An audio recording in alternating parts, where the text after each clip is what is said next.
नमस्कार, आदाब, सत श्री अकाल and welcome to mind brains. मैं हूं आपका maths mentor Rahul. Good morning, good afternoon, good evening, whenever you are enjoying this session and studying with us. Students, आपको पता है और हमें भी पता है कि आपका एनटीएससी का एग्जाम आने वाला है, तो इस राष्ट्रीय प्रतिभा खोज परीक्षा की आपकी तैयारी में आप और हम मिलके होंगे कामयाब, ऐसा हम हमेशा मानते हैं। क्योंकि हम जब साथ में मेहनत करते हैं तो पक्का हमें सक्सेस मिलती है। आपके सारे टीचर्स आपके साथ है, बस आपको क्या करना है, फोकस रहना है, दृढ़ निश्चय करना है कि आप अच्छे से पढ़ाई करेंगे तो आपका एग्जाम पक्का इजीली क्रैक हो जाएगा। चलिए, आज का जो हमारा ये सेशन है ये किस चीज पे फोकस करेगा, क्या हमारा आज का मोटिव है पढ़ने का, तो बेसिकली इस सेशन में हम फोकस करेंगे एनटीएससी में टॉपिक है मैथमेटिक्स का अलजेब्रा, जिसमें बेसिकली हम पॉलिनोमियल्स और इक्वेशंस के साथ ज्यादा बातें करते हैं। तो उस टॉपिक का हमने पिछले सेशन में जो कॉन्सेप्ट रिव्यू किया था, जहां पे हमने सारे कॉन्सेप्ट समझने का प्रयास किया था, उसी सिलसिले को आगे बढ़ाते हुए आज के सेशन में हम करेंगे फोकस क्वेश्चंस की ओर। क्योंकि गणित में कॉन्सेप्ट जब तक अप्लाई नहीं किया तब तक तो कोई सेंस नहीं बनता है कॉन्सेप्ट पढ़ने का। चाहे आप 10 बार कॉन्सेप्ट पढ़ लीजिए, पर जब तक आप उसको अप्लाई नहीं करेंगे, उससे संबंधित सवाल नहीं करेंगे, तब तक आपकी बात नहीं बनेगी। क्योंकि सवाल सॉल्व करेंगे तभी आपको कॉन्सेप्ट का असल एप्लीकेशन समझ में आएगा।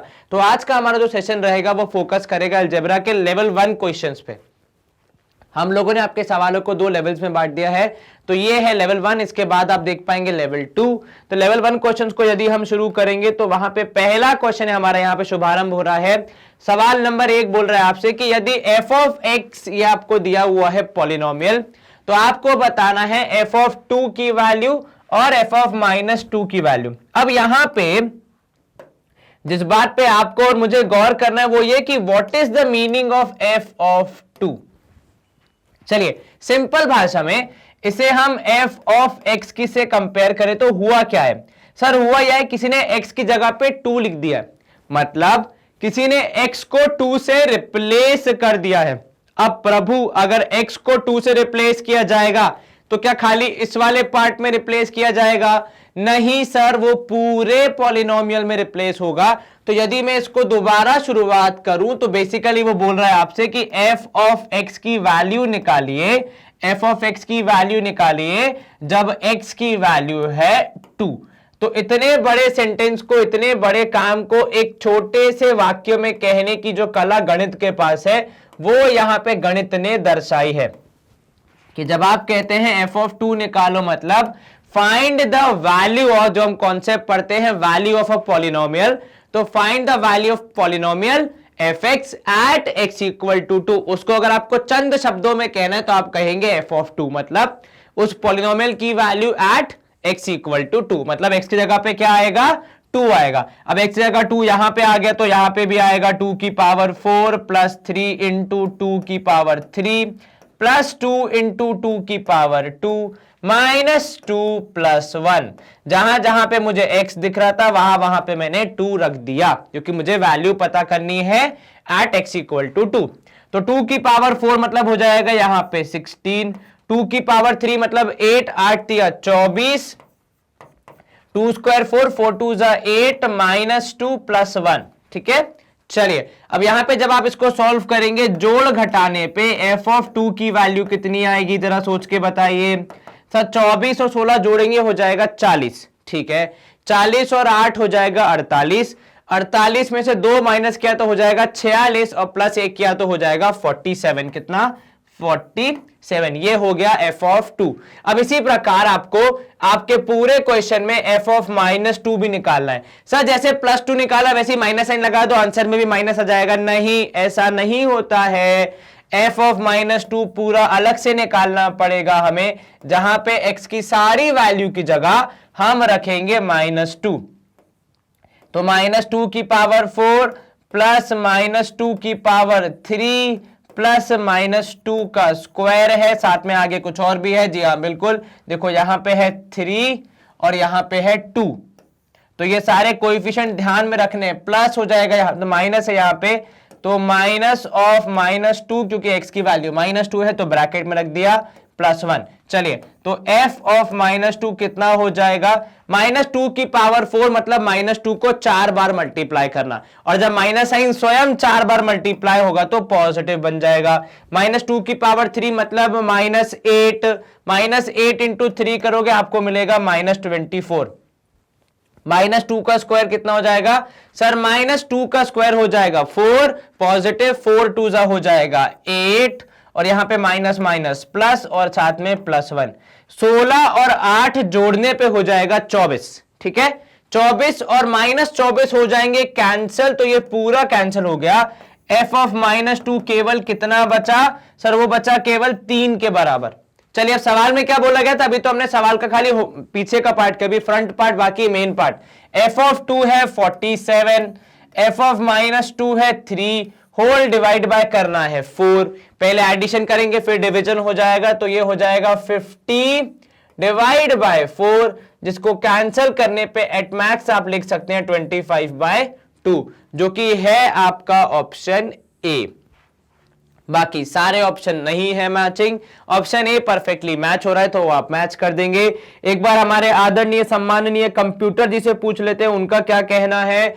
उनका कहना है कि ऑप्शन ए पे टिक मार दिया जाए हरे रंग से, और हरे रंग का मतलब होता है जिंदगी में आगे बढ़ना, तो यहां पे भी हम बढ़ेंगे आगे, ग्रीन सिग्नल। अगला प्रश्न है हमारा, सेकेंड क्वेश्चन आ गया यहां पे आपके लिए कंप्यूटर स्क्रीन पे। If x plus 2y is equal to 8, ठीक है। क्या बोल रहा है कि भाई एक इक्वेशन है x plus 2y is equal to 8, ठीक है। इक्वेशन क्रमांक 2 है आपकी 2x plus 3y equal to 16, 3z equal to 16, बिल्कुल ठीक है। और 4y plus 5z equal to 32, ठीक है। आपको x, y, z तीनों की वैल्यू बतानी है। 3 इक्वेशन 3 वेरिएबल आसानी से निकल जाएगा, ठीक है। पर कहानी शुरू कैसे होगी, पहले हम फर्स्ट और सेकंड इक्वेशन को सॉल्व करके देखते हैं हमें क्या मिलता है।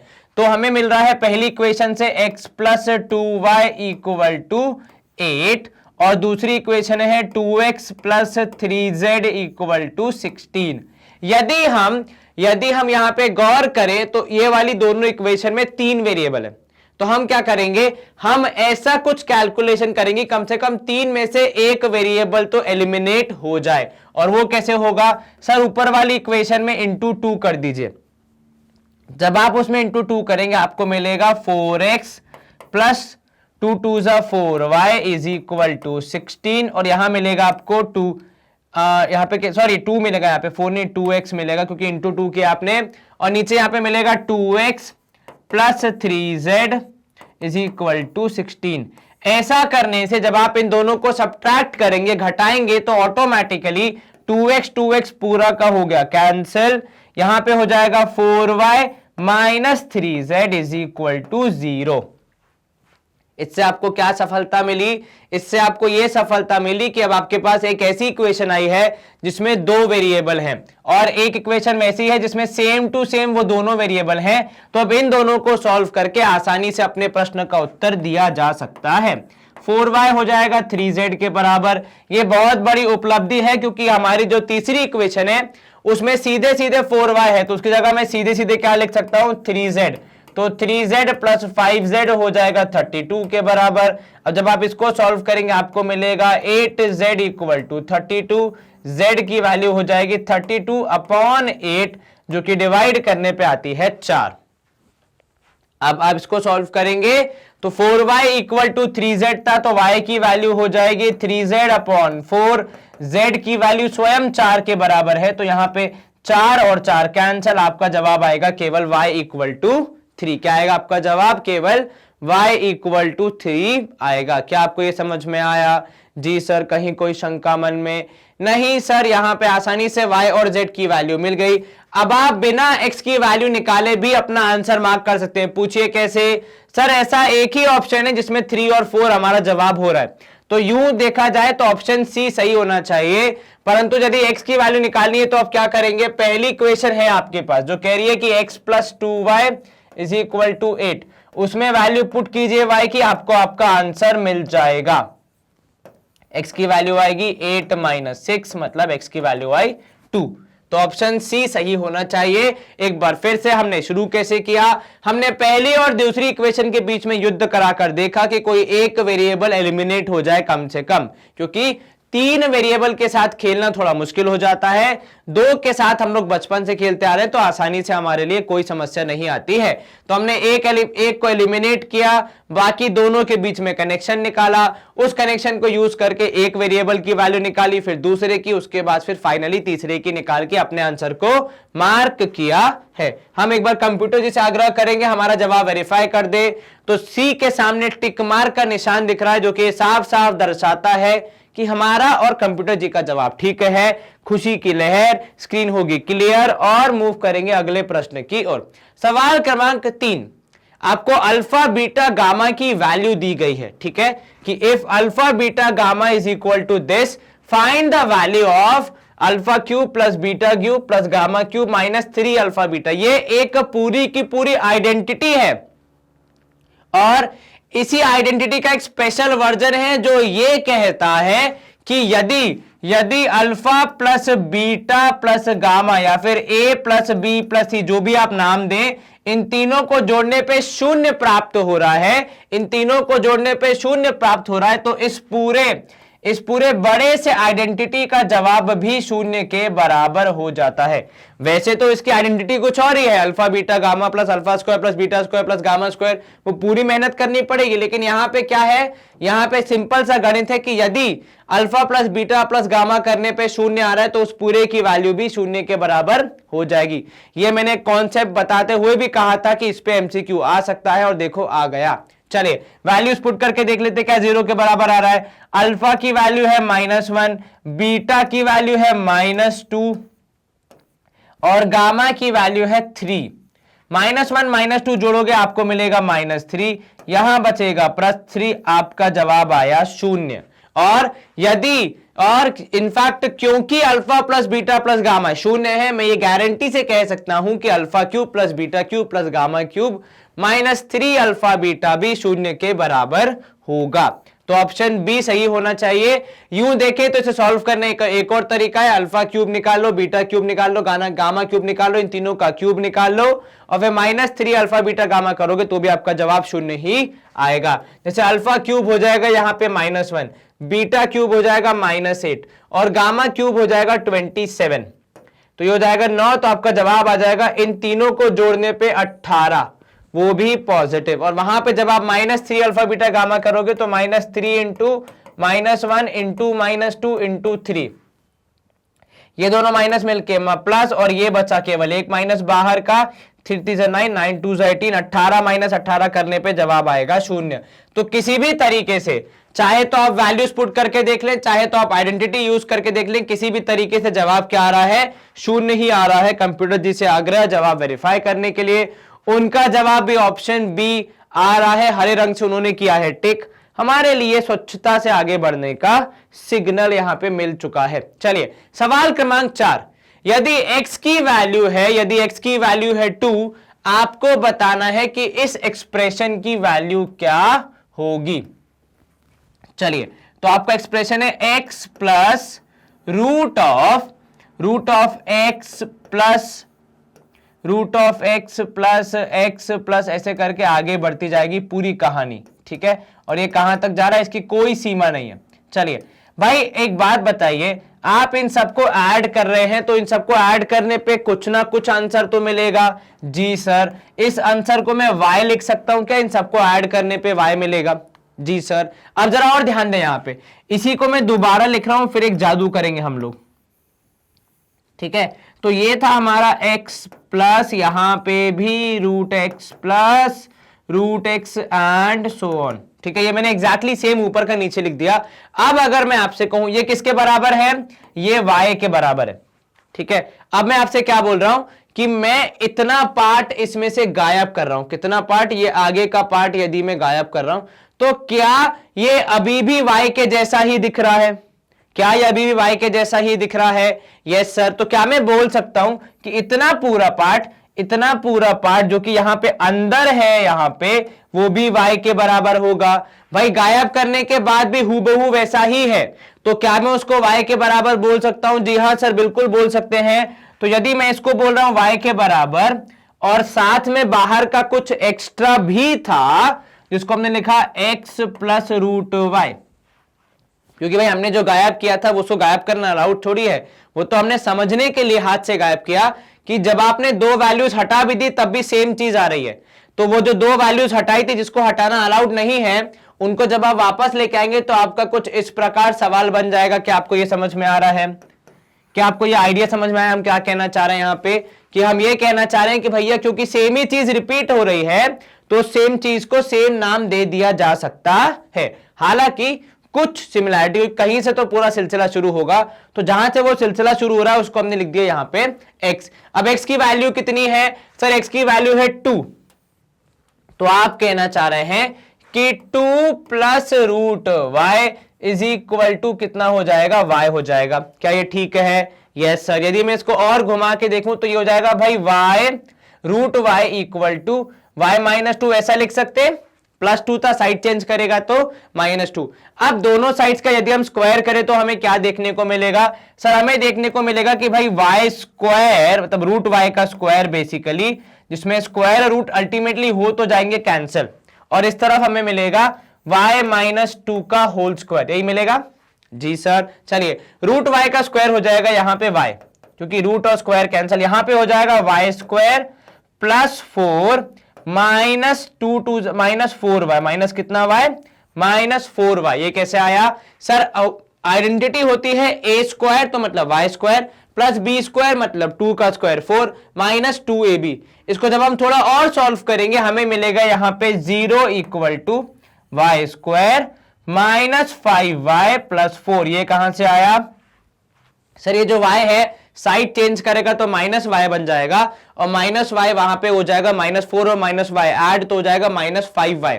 अब इस इक्वेशन को सॉल्व करना हमने बचपन में सीखा है। क्या कहते हैं इसे हम सॉल्व करने के लिए? सर इसे कहा जाता है मिडिल टर्म स्प्लिटिंग मेथड। उसमें क्या होता है? सर उसमें बीच वाली वैल्यू को ब्रेक किया जाता है। अब अगर बीच वाली वैल्यू को ब्रेक किया जाएगा तो आजू बाजू वालों से परमिशन तो ली जाएगी। क्यों भैया? क्योंकि सर आजू बाजू वाले डिस्टर्ब होंगे। अगर आप अपने घर में कुछ तोड़फोड़ कर रहे हो तो आजू बाजू वाले डिस्टर्ब तो होंगे ना, तो उनसे परमिशन तो लेनी पड़ेगी। तो यहां परमिशन कैसे ली जाती है कि बीच वाले को तोड़ने पर जो भी नंबर्स आप लिख रहे हैं उन्हें मल्टीप्लाई करने पर साइड वालों के बराबर आना चाहिए। तो मैंने -5 को ब्रेक किया -4 और -1 के रूप में, और -4 और -1 को मल्टीप्लाई करोगे तो आंसर कितना आएगा? 4 के बराबर आएगा, जो कि हमारा मिडिल टर्म स्प्लिटिंग का रूल कहता है कि बीच वाले को ब्रेक करोगे तो साइड वाले के बराबर। तो -4 इंटू -1 करने पे कितना? 4 आएगा। ठीक है। चलिए अब यहां पे आप प्रथम दो जो आपके पार्ट है उनसे लेंगे y कॉमन, तो आपको मिलेगा y -4। यहां से लेंगे -1 कॉमन, तब भी आपको मिलेगा y -4, क्योंकि प्लस था आपने माइनस खींच लिया, तो जब प्लस में से माइनस खींच लेंगे तो क्या बचेगा? माइनस ही बचेगा। चलिए अब यहां पे 0 हो जाएगा, एक वैल्यू y -4 और साथ में है y -1। तो आपका कुल मिला के आपको जवाब मिल रहा है कि y -4 इंटू y -1 है 0 के बराबर। अब क्योंकि दोनों को मल्टीप्लाई करने पे 0 आ रहा है, तो वो कब हो सकता है? सर अगर पहली वैल्यू भी 0 हो गई तब भी 0 इंटू y -1 करोगे आंसर 0 आएगा। तो y -4 भी 0 के बराबर हो सकता है और y -1 भी 0 के बराबर हो सकता है। यदि y -4 है 0 के बराबर तो y की वैल्यू आएगी 4। यदि y -1 है 0 के बराबर तो y की वैल्यू आएगी 1। ये हमने क्यों किया?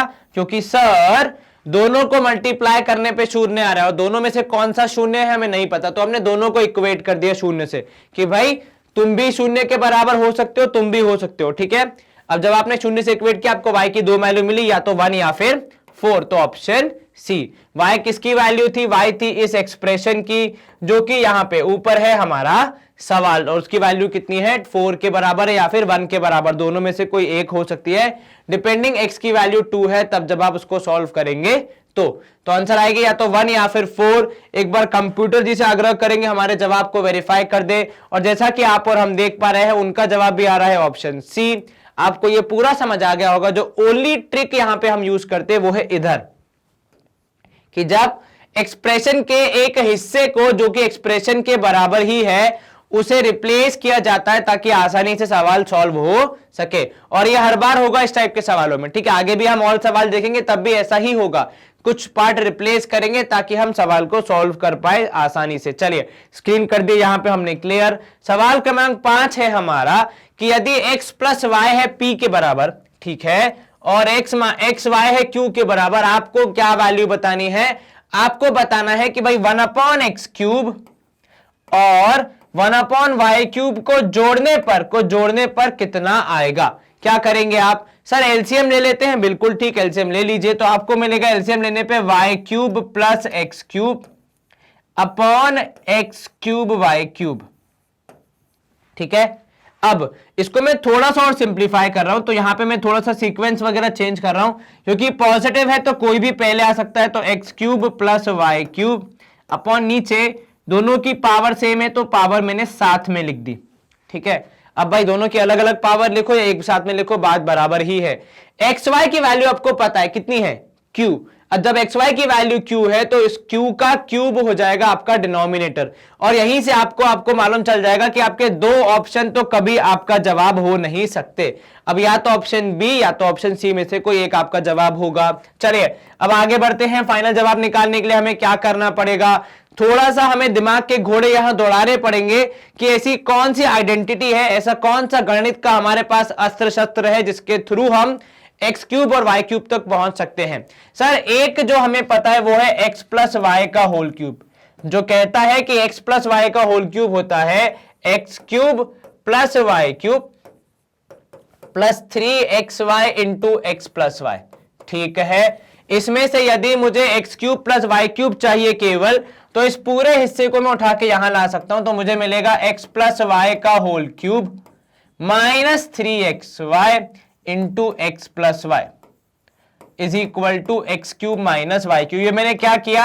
ये मैंने असल आइडेंटिटी से अपने काम का उसे मोल्ड कर दिया या फिर मॉडिफाई कर दिया। अब वो वैल्यू और ये वैल्यू सेम है तो रिप्लेस हो सकती है। जी हां सर बिल्कुल। तो आपके न्यूमरेटर में अब आ जाएगा कि एक्स प्लस वाई का whole cube minus 3xy upon x plus y divided by कितना था? नीचे हमने पहले ही पता लगा लिया था, q का क्यूब होगा, ठीक है।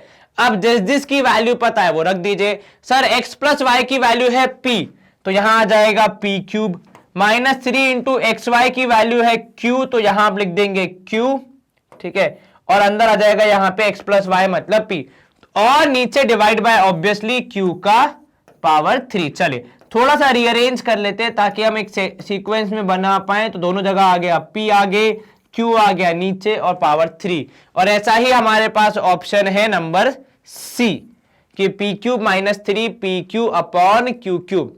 ऑप्शन सी हमारा सही आ रहा है। एक बार कंप्यूटर जी से मैच करेंगे। जो मेन चीज यहां पे समझनी थी वो ये कि आइडेंटिटी को किस तरीके से सवाल के हिसाब से यूज किया जाता है। हमेशा हर बार जिस तरीके से हमें दिया गया उसी तरीके से नहीं यूज किया जाएगा। हम अपने पूरी माले का इस्तेमाल करके, अपने मस्तिष्क का इस्तेमाल करके आइडेंटिटी को आराम से मॉडिफाई करके अपने हिसाब से यूज कर सकते हैं। कंप्यूटर जी हमारा जवाब वेरीफाई करेंगे। उन्होंने जवाब वेरीफाई कर दिया है, ऑप्शन सी कंप्यूटर जी, और हमारे हिसाब से ठीक है। स्वच्छता की चमकार। और अगला प्रश्न यहां पे सवाल नंबर 6, पिछले सवाल जैसा ही है। चलिए अब क्या बोल रहा है आपसे कि x प्लस वाई की वैल्यू यदि 5 के बराबर है, एक्स वाई की वैल्यू 6 के बराबर है, आपको बतानी है 1/x square plus 1/y square. यहां मैं आपसे कहूंगा कृपया 2 क्षण का समय लें, यहां पे सेशन को पॉज करें, एक बार स्वयं ट्राई करें। लगभग तो ऑलमोस्ट पिछले सवाल जैसा ही है, बस खाली यहां तो पावर भी रिड्यूस्ड है, छोटी पावर है, तो थोड़ा सा आपके लिए और आसान बना दिया सवाल को। 2 मिनट पॉज करें और खुद ट्राई करें, उसके बाद हम तो करेंगे ही। चलिए अगर आपने ट्राई कर लिया और आपका जवाब आ गया है तो बहुत बढ़िया, नहीं ट्राई किया तो अभी हम ट्राई करते हैं। तो 1/x square plus 1/y square, ठीक है। आप करेंगे एलसीएम लेने के लिए क्रॉस मल्टीप्लाई, तो y square plus x square upon x square y square. लिखने का तरीका थोड़ा सा हम करेंगे चेंज, तो x square plus y square को हम लिखेंगे आगे और यहां पे नीचे लिख देंगे एक्स वाई का होल स्क्वायर।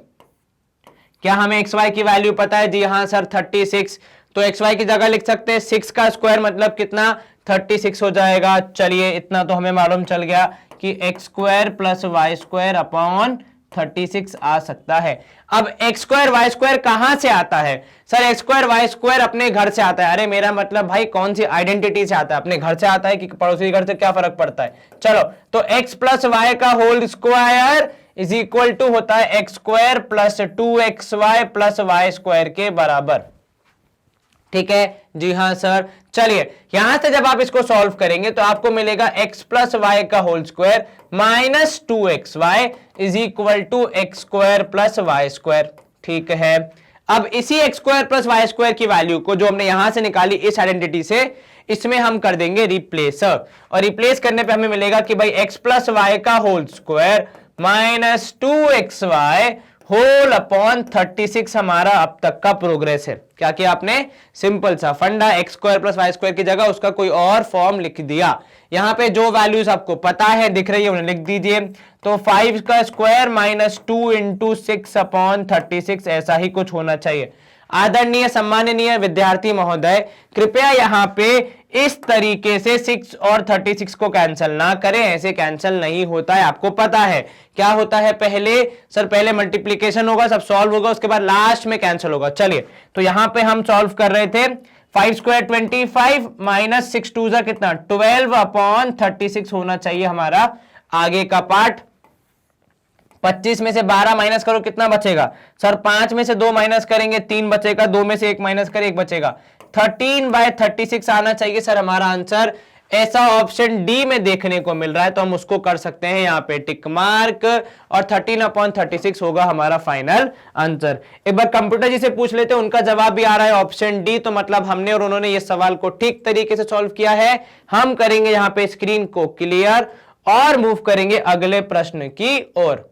अब सवाल क्रमांक 7 है हमारा सप्त सवाल कि यदि x की वैल्यू 2 है तो अब की बार आपको इस एक्सप्रेशन की वैल्यू बतानी है। जैसा कि हमने पहले भी देखा है, ऐसा सवाल हम पहले भी कर चुके हैं। चलिए यहां देखते हैं हमें क्या करना है। इस सवाल में हमें इसकी वैल्यू बतानी, कैसे शुरू करेंगे? सर हमारा सवाल है x माइनस 1 अपॉन यहां पे वापस से आ रहा है x माइनस 1 अपॉन, फिर वापस से आ रहा है x माइनस 1 अपॉन x।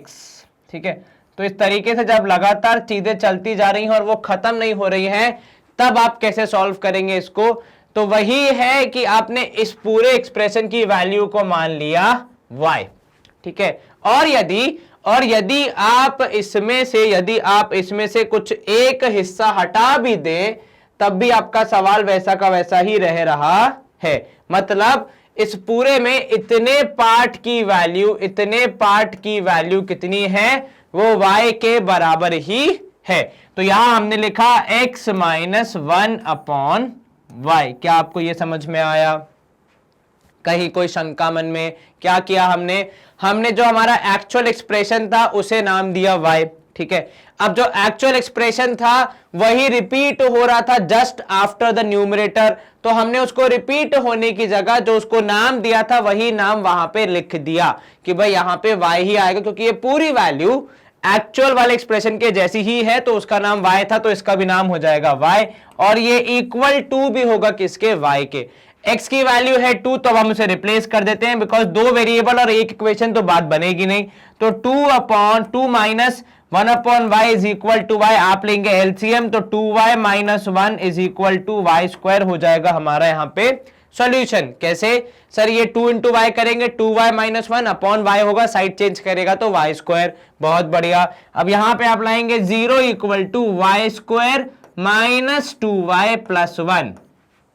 क्या किया आपने? 2y square minus 2y plus 1। अब इसको आप और फर्दर आगे सॉल्व करेंगे तो आपको यह देखने को मिलेगा कि 0 equal to Y square, 2y को मैंने ब्रेक किया माइनस y और यहां पे माइनस y और प्लस 1 के रूप में। ठीक है, मल्टीप्लाई करोगे जब आप माइनस y को, आपको आंसर मिलेगा 1 ओनली। ठीक है, बिकॉज यहां पे क्या है, यहां पे भी माइनस 1, यहां पे भी माइनस 1, माइनस 1 इंटू माइनस 1 कितना हो जाएगा? प्लस 1, और दोनों को जोड़ने पे कितना आएगा? माइनस 2। तो जोड़ घटाने पे माइनस 2, मल्टीप्लाई करने पे 1, वही वहां पे हो रहा है।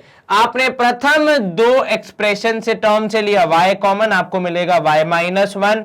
लास्ट वाले से लिया आपने माइनस 1 कॉमन, आपको मिलेगा y माइनस 1। देखो प्लस था, दो एक प्लस बनता कैसे, दो माइनस को मिलाने से, माइनस माइनस हो जाता है प्लस के बराबर। जब आप एक माइनस ले लेंगे कॉमन, एक ही रह जाएगा अंदर, तो वो हो जाएगा -1। तो 0 इक्वल टू यहां आपको मिलेगा y-1 इंटू y-1। इसको जब आप और सॉल्व करेंगे ये हो जाएगा 0 इक्वल टू y-1 का होल स्क्वायर। ये किसके बराबर हो जाएगा, ये 0 के बराबर हो जाएगा। तो जब 0 इक्वल टू y-1 है तो y की वैल्यू कितनी हो जाएगी, 1 के बराबर हो जाएगी, क्योंकि 1 वहां पे जाएगा, साइड चेंज करेगा तो पॉजिटिव।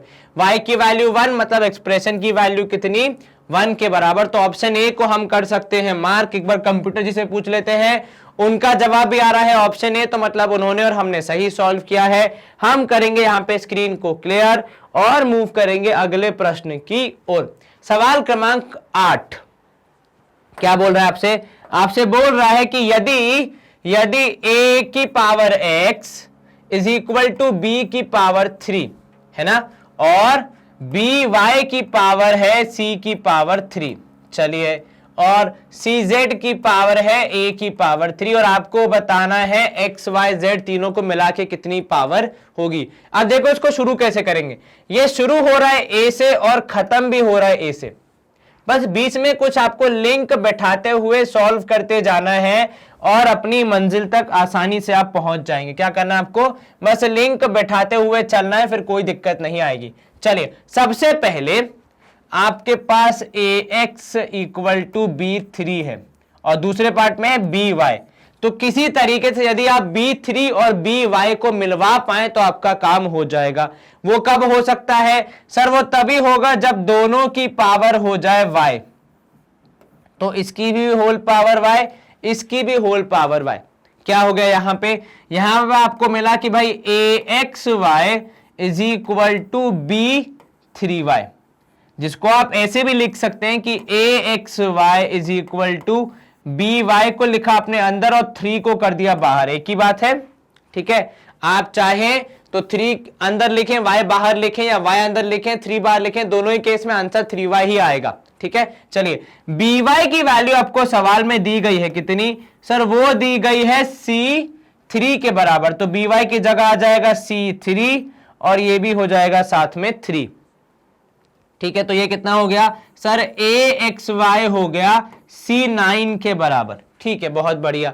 अब आपको cz भी चाहिए, तो जब अब z चाहिए तो इधर पे भी z मल्टीप्लाई और इधर पे भी z मल्टीप्लाई, भाई क्योंकि दोनों तरफ आप सेम एप्लीकेशन कर रहे हैं, सेम चीज कर रहे हैं, तो मैथमेटिक्स उसका आपको सपोर्ट करता है कि दोनों तरफ अगर एक ही चीज की जा रही है तो करने के बाद जो रिजल्ट आएगा वो भी बराबर ही होगा। चलिए, तो इस तरफ आपको मिल गया axyz, ध्यान दीजिएगा xyz ही आपको चाहिए, वो आपको मिल चुका है। उस तरफ आपको क्या मिल रहा है, उस तरफ आपको मिल रहा है c9z, और इसको भी यदि आप वही ट्रिक इस्तेमाल करके अलग अलग करेंगे तो आपको मिलेगा cz होल पावर 9।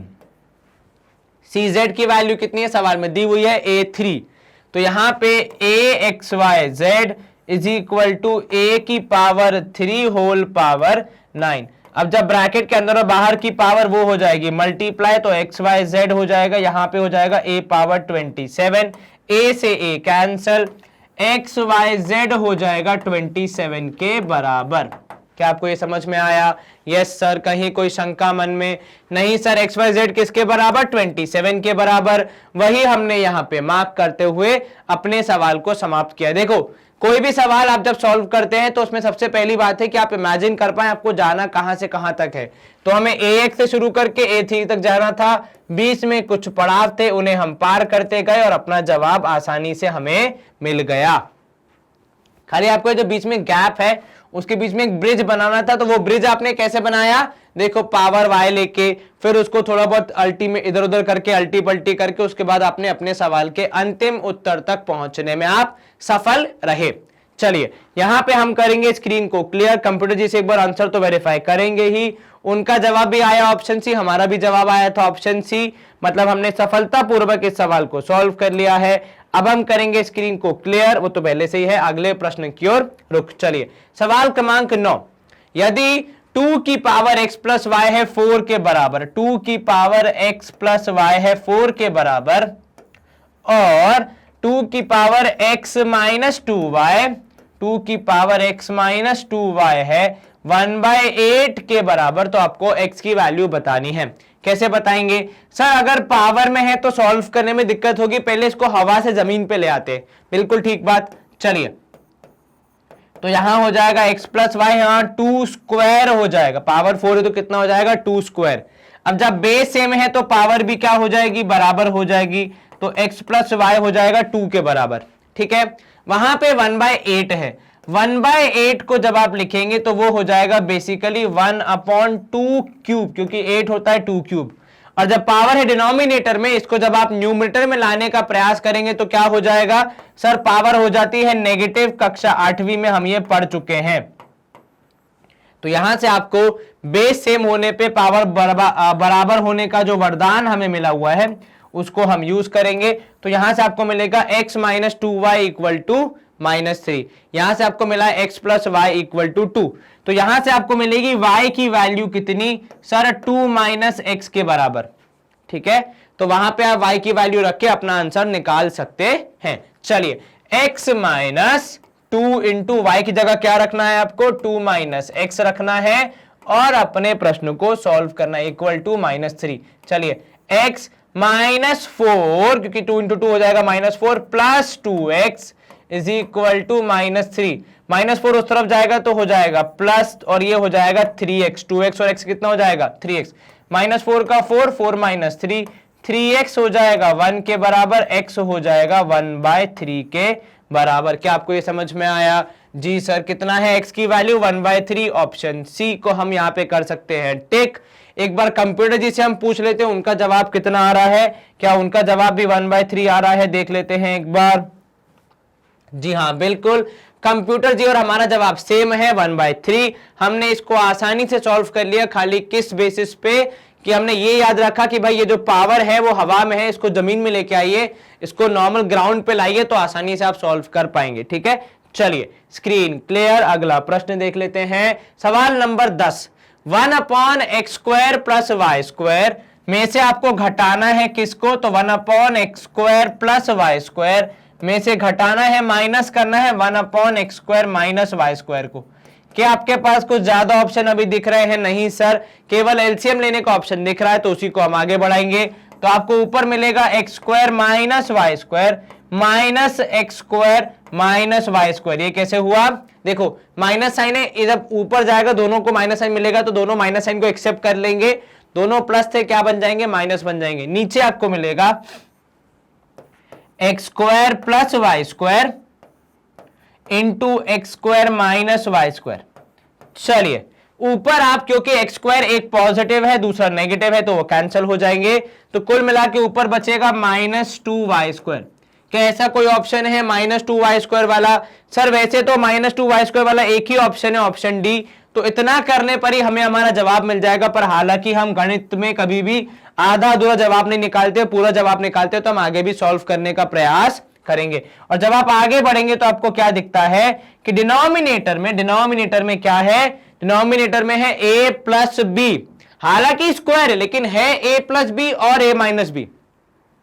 अब अगर a की वैल्यू में x² है, उसमें आपकी गलती नहीं है, तो a plus b into a minus b होता है a² माइनस b स्क्वायर। मतलब जो भी वैल्यू है उसका स्क्वायर माइनस जो भी b की वैल्यू है उसका स्क्वायर। तो ये हो जाएगा -2y² upon x power 4 minus y power 4।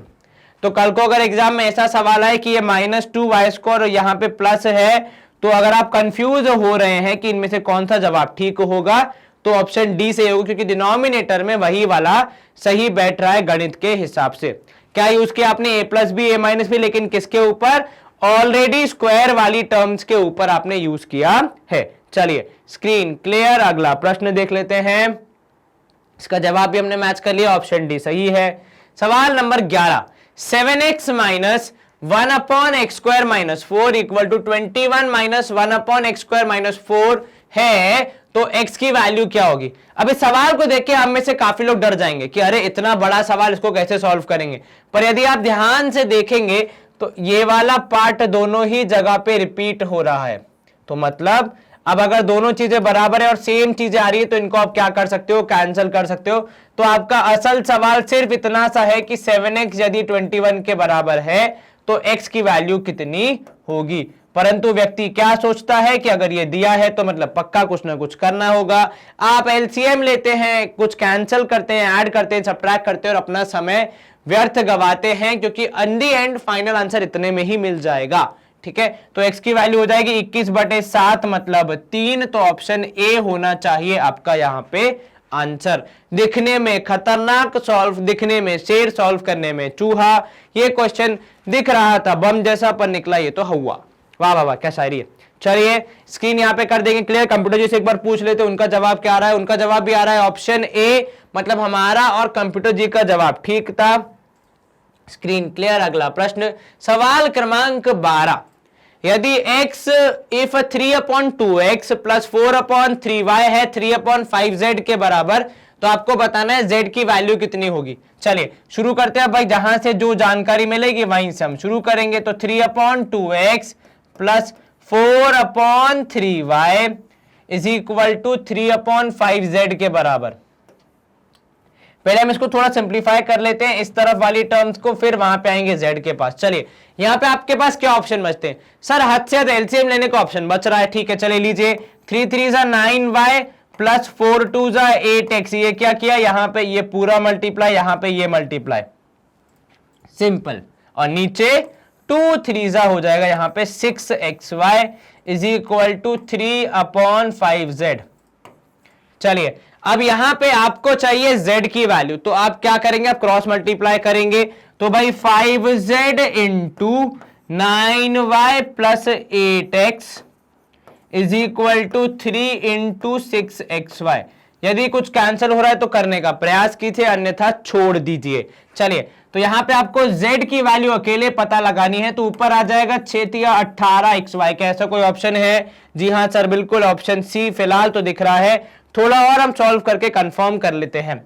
यहां पे जो 5 इन मल्टीप्लीकेशन में साइड चेंज करेगा तो डिवीजन, और ये पूरा जो मल्टीप्लीकेशन में है ये भी साइड चेंज करेगा तो डिवीजन, और उसी बीच मैंने उनका सीक्वेंस भी थोड़ा चेंज कर दिया। अब आप अगर सीक्वेंस चेंज नहीं करेंगे तब भी आपका आंसर मैच हो रहा है, कर देंगे तो भी कोई समस्या नहीं, क्योंकि एडिशन है तो सीक्वेंस चेंज करना कोई दिक्कत वाली बात नहीं है। तो 9y प्लस 8x मतलब आपका ऑप्शन सी होना चाहिए सही जवाब। कंप्यूटर जी से आग्रह है कृपया जवाब को वेरीफाई कर दे। उनका जवाब भी आ रहा है ऑप्शन सी, मतलब हमने और उन्होंने सवाल को सही तरीके से सॉल्व किया है। तो यहां पे स्क्रीन क्लियर कर दी हमने सवाल क्रमांक 12 के बाद। सवाल क्रमांक 13th क्वेश्चन, 8 years hence, आज से 8 साल बाद, a man will be twice as he was 8 years ago, find his present age। अच्छा सवाल है, क्या करना है आपको, एकदम आराम से सोचिए, इसको अलग अलग हिस्सों में सॉल्व कीजिए। ठीक है, सबसे पहले यहां देखिए क्या पूछा है, हिज प्रेजेंट एज। तो जो हमें पता करना है उसको हम क्या मान लेंगे, x मान लेंगे। ठीक है, तो लेट प्रेजेंट एज जो पता करनी है आपको उसको मान लेंगे प्रेजेंट एज बी x। ठीक है, अब यहां बताइए क्या बोल रहा है सवाल में, 8 years hence मतलब आज से 8 साल बाद। ठीक है, तो 8 year hence को गणित की भाषा में कैसे लिखेंगे सर, 8 years hence का मतलब हो जाएगा आज से 8 साल बाद। तो जिसको अगर आप लिखना चाहें तो आप लिखेंगे कि भाई आज है x, 8 साल बाद हो जाएगा x प्लस 8। तो 8 साल बाद क्या होगा, he man will be twice, किसका ट्वाइस, ठीक है, man will be twice age he was 8 year ago।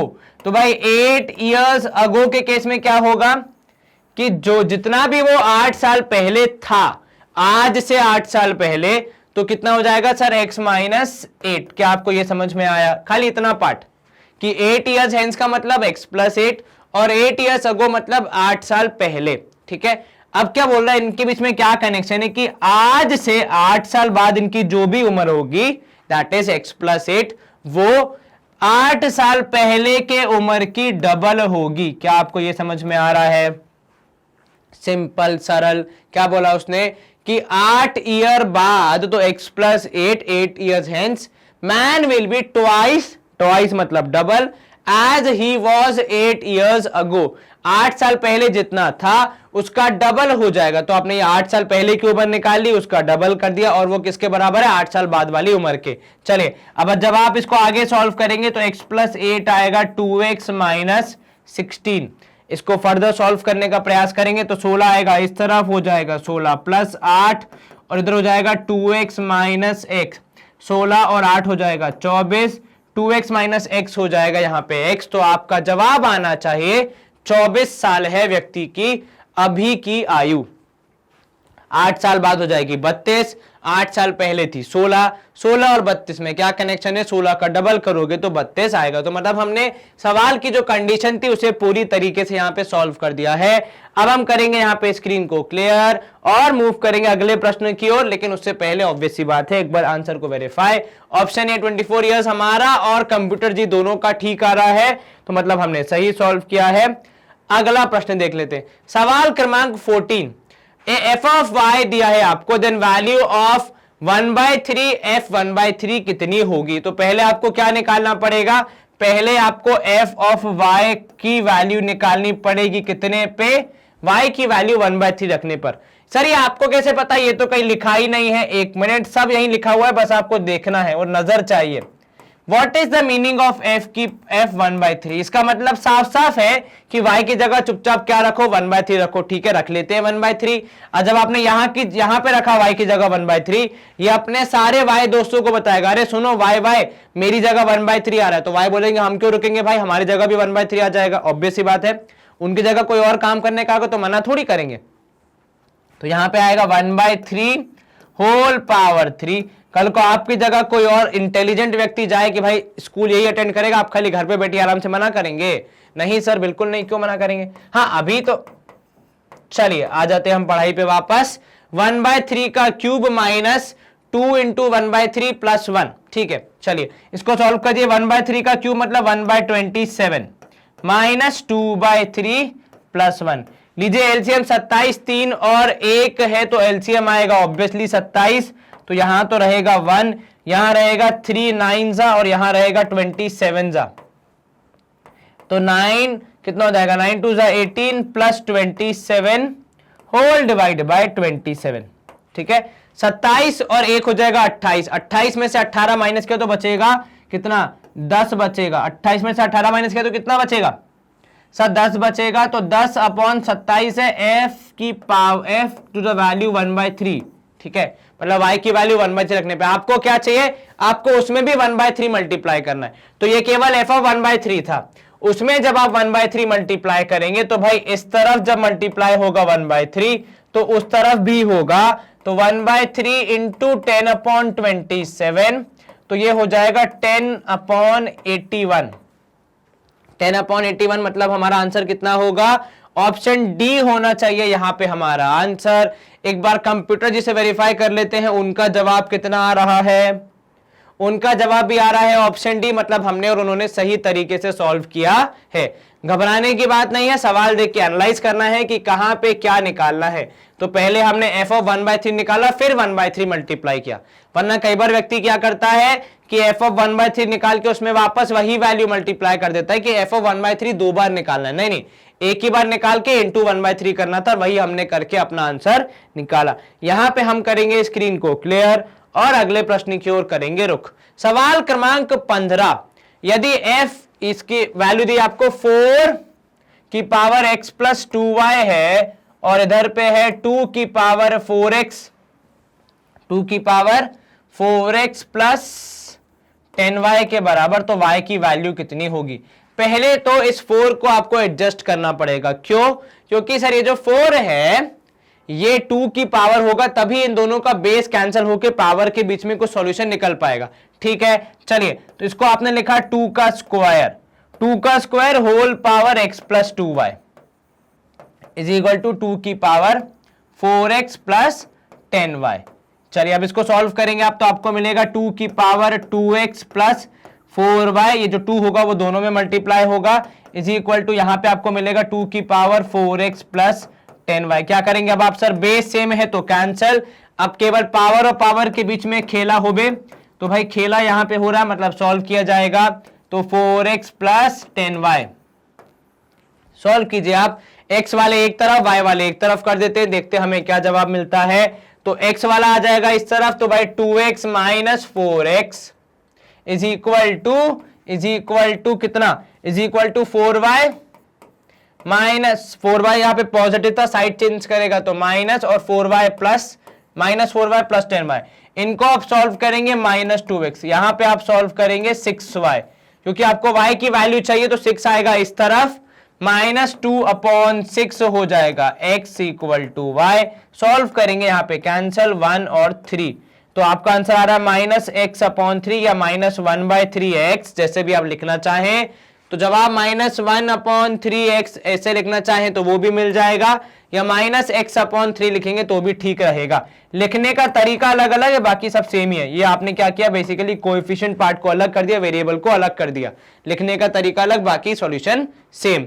Option B हमारा जवाब आ रहा है, कंप्यूटर जी एक बार वेरीफाई कर देंगे, उनका जवाब भी आ रहा है ऑप्शन बी, तो मतलब हमने और उन्होंने सही तरीके से सॉल्व किया है। Screen clear. अगला प्रश्न देख लेते हैं हम लोग। सवाल क्रमांक 16 आपसे बोल रहा है कि zeros of 2y square minus 9y plus 4 है, इसके आपको जीरोस बताने हैं। क्या है आपकी इक्वेशन है, 2y square minus 9y plus 4। कैसे बताते हैं जीरोस, याद है आपको, फैक्टराइज करके। तो यहां पे हम करेंगे इसको फैक्टराइज करने का प्रयास। फैक्टराइज करने के नियम क्या रहते हैं हमारे, सब मिडिल टर्म को हम करेंगे स्प्लिट, मतलब दो भाग में करेंगे उसका बंटवारा, लेकिन कुछ इस प्रकार कि आजू बाजू वालों की परमिशन मिल जाए। और आजू बाजू वालों की परमिशन कैसे मिलती है सर, आपको जिसको ब्रेक करना है ऐड या सब्ट्रैक्ट करने पे वो वैल्यू, और मल्टीप्लाई करने पे आजू बाजू की वैल्यू। तो 4 2 8 आना चाहिए मल्टीप्लाई करने पे, तो यहां पे आप लिखेंगे -8y माइनस y प्लस 4, ठीक है। अब यहां पे आपने चेक किया 2y कॉमन लेंगे आप, तो यहां आपके पास बचेगा y माइनस 4, यहां पे आप लेंगे -1 कॉमन, तो आपके पास बचेगा y माइनस 4। देखो y तो नेगेटिव था, -1 पूरा हो गया। वैसे तो 4 पॉजिटिव है, पर एक पॉजिटिव बनता है 2 नेगेटिव से, आपने एक नेगेटिव बाहर निकाल लिया तो अंदर एक ही बचेगा। अब y माइनस 4 दोनों के पास है तो वो दोनों से आ जाएगा कॉमन, और यहां पे अंदर बचेगा 2y माइनस 1। अब आप क्या करेंगे, इन दोनों को आप रखेंगे 0 के बराबर और पता लगाएंगे y की वो वैल्यूज जिससे आपका एक्सप्रेशन हो जाता है 0 या फिर हो जाता है फैक्टराइज। तो y की वैल्यू या तो 4 हो सकती है या फिर y की वैल्यू हो सकती है 1/2, कुछ इस प्रकार। चलिए y की वैल्यू या तो 4 या फिर 1/2, तो ऐसा हमारे पास ऑप्शन सी में हमें प्राप्त हो रहा है। ऑप्शन सी को हमने किया है यहां पे मार्क, एक बार कंप्यूटर जी से करेंगे कंफर्म। कंप्यूटर जी का जवाब भी आ रहा है ऑप्शन सी, तो मतलब हमने और उन्होंने सही सॉल्व किया है। स्क्रीन को क्लियर किया हमने यहां पे और मूव किया सवाल क्रमांक 17 की तरफ। यहां पे भी आपको जीरोस निकालने हैं। आपकी इक्वेशन है x square minus 6x plus 8। अब यहां पे तोड़ने पे आना चाहिए 6, मल्टीप्लाई करने पे आना चाहिए 8। अब जब आप देखें तोड़ने पे 6 तो बहुत तरीके से आ सकता है ना। इनफैक्ट ऐसे देखें तो 100 में से 94 माइनस करोगे तब भी 6 आएगा, लेकिन मल्टीप्लाई करने पे 8 के 2-4 ही ऑप्शन है, जिसमें से एक ऑप्शन है 4 और 2। हालांकि पॉजिटिव 4 और पॉजिटिव 2 को मल्टीप्लाई करते तो ये पॉजिटिव 6 आता, पर क्योंकि हमें -6 इसलिए हमने -4 और -2 लिखा है। यहां पे आप लेंगे x कॉमन, आपको मिलेगा x माइनस 4। यहां पे आप लेंगे -2 कॉमन, तो आपको मिलेगा x माइनस 4। x माइनस 4 इधर, x माइनस 2 इधर। आपके जवाब या तो x इक्वल टू 4 या फिर x इक्वल टू 2। तो 4 या 2 या 2 या 4, ऑप्शन सी को हम कर सकते हैं यहां पे मार्क। दोनों ही ऑप्शन सही है। आपका पहले 4 आ रहा है, बाद में 2 आ रहा है, उनका पहले 2 आ रहा है, बाद में 4 आ रहा है, कोई फर्क नहीं पड़ता है उससे। कंप्यूटर जी से अनुरोध हमारा जवाब चेक करने के लिए, उनका टिक हमारा टिक सही जगह पे है, तो मतलब हम करेंगे यहाँ पे क्लियर को टिक और मूव करेंगे अगले प्रश्न की ओर। सवाल क्रमांक 18, 2 की power x plus y is equal to 32। ठीक है, और देखो अब यहाँ पे पावर हवा में है। अब मेरे को पता है कि सवाल में बेसिकली निकालना क्या होगा, x और y की वैल्यू निकालनी होगी, आपको भी समझ में आ रहा होगा। और दूसरा है 2 की पावर x माइनस वाई, ये किसके बराबर है, ये है 4 स्क्वायर के बराबर। चलिए अब अगर आपको पावर को नीचे लाना है तो पहले दोनों का बेस सेम करना पड़ेगा। तो यहां आप लिखेंगे 2 की power x plus y is equal to 2 की पावर 5 हो जाएगा। जी सर, क्योंकि 32 होता है 2 पावर 5, सेम बेस है तो कैंसल। आपको मिला x प्लस वाई, आपको मिला x plus y is equal to 5। चलिए, एक ये जानकारी मिल गई। यहां से इस तरफ से आपको मिल रहा है 2 की पावर x माइनस वाई है, आपने 4 को लिखा 2 का स्क्वायर और होल स्क्वायर। ठीक है, तो यहां हो गया 2 की पावर x माइनस वाई, 2 यहां पे हो जाएगा 2 2 जा 4, बिकॉज अंदर की और बाहर की पावर हो जाएगी मल्टीप्लाई। तो यहां से आपको मिला x minus y equal to 4, क्योंकि बेस सेम है तो कैंसल। कुल मिला के आपके पास जो जानकारी उपलब्ध है उसके हिसाब से x प्लस वाई है 5 के बराबर, x माइनस वाई है 4 के बराबर। दोनों को आप यदि ऐड कर देंगे तो आपको कितना मिलेगा सर? दोनों को जब हम ऐड कर देंगे 2x मिलेगा, 5 और 4 9 के बराबर, तो x की वैल्यू आएगी 9/2। अब यदि x की वैल्यू है 9/2 तो y की वैल्यू कितनी होगी वो भी पता लगा लेते हैं। इनमें से किसी से एक में पुट करके पता लगा लीजिए। मान लीजिए आपने रखा 9/2 plus y is equal to 5, minus करेंगे आप y की वैल्यू आएगी 5 माइनस 9/2। एलसीएम लेके आपने किया सब्ट्रैक्ट तो आपको मिलेगा 1/2। तो y की वैल्यू 1/2, x की वैल्यू 9/2। दोनों का आपको स्क्वायर चाहिए, ध्यान रखिएगा। स्क्वायर करेंगे तो 9/2 का स्क्वायर हो जाएगा 18/4, क्योंकि 9 का स्क्वायर 18, सॉरी कितना करना, 9/2 का स्क्वायर करना है तो 9 का स्क्वायर हो जाएगा 81/4 और उसका हो जाएगा 1/2 तो हो जाएगा 1/4, क्योंकि 1 का स्क्वायर कितना होता है 1 ही होता है। तो 81 प्लस यहां पे हो जाएगा, ये हो जाएगा 82 होल डिवाइड बाय 4, ऐसा ही कुछ होगा। यस सर, इसको जब आप सॉल्व करेंगे तो कैंसल होके आएगा ये 2 के टेबल से, तो यहां पे हो जाएगा 20, नहीं कितना हो जाएगा 2 4 जा तो 41/2, ऐसा कुछ ऑप्शन है क्या हमारे पास? जी हाँ बिल्कुल, ऑप्शन ए 41/2 आंसर आ रहा है। क्या किया आपने पावर्स को पहले नीचे लाके सॉल्व करने का प्रयास किया, एक्स और वाई की वैल्यू पता लगाई, फिर x square plus y square को निकाल के अपना आंसर सॉल्व किया। एक बार कंप्यूटर जी से आग्रह करेंगे हमारा जवाब वेरीफाई कर दें। उनका जवाब भी आ रहा है ऑप्शन ए, तो मतलब हमने और उन्होंने सही तरीके से सवाल को सॉल्व किया है। चलिए, ये सवाल नंबर 18 था, आसानी से हो गया समाप्त। अब हम मूव करेंगे सवाल नंबर 19 की ओर। यदि आपको y प्लस 1/y की वैल्यू दी गई है 12 के बराबर, आपको बताना है y cube plus 1/y cube की वैल्यू कितनी होगी। ठीक है, चलिए, तो y प्लस 1/y है 12 के बराबर, पहुंचना कहां तक है? क्यूब तक। कैसे पहुंचेंगे सर? क्यूब कर दीजिए, और कोई ऑप्शन तो दिख नहीं रहा है। चलिए, इसका क्यूब करेंगे, क्योंकि गणित का नियम है एक तरफ अगर कुछ किया जाए तो दूसरी तरफ भी करना पड़ेगा। y प्लस 1/y का होल क्यूब हो जाएगा a क्यूब, मतलब y cube plus 1/y cube, क्योंकि 1 का क्यूब होगा 1, plus 3 into y into 1/y, और यहां पे y प्लस 1/y, और इन सब को जोड़ने पे आएगा 12 के क्यूब के बराबर। 12 का क्यूब कितना होता है? हम में से कितनों को याद नहीं होगा? कैसे करेंगे सर? ऑब्वियस ही बात है, 12 का स्क्वायर तो याद होना चाहिए, 144 इंटू 12। चलिए, 8 4 2 8, यहां पे हो जाएगा 288 और यहां पे हो जाएगा 144। ऐड कीजिए 8, 1728 आना चाहिए जहां तक हमें पता है। जी हाँ बिल्कुल, 1728 आपका आंसर है। केवल 12 का क्यूब, अभी फाइनल आंसर नहीं है। चलिए, ये तो आपको पता ही करना है कि y cube plus 1/y cube कितना होगा, तो उसे रखा हमने एज इट इज।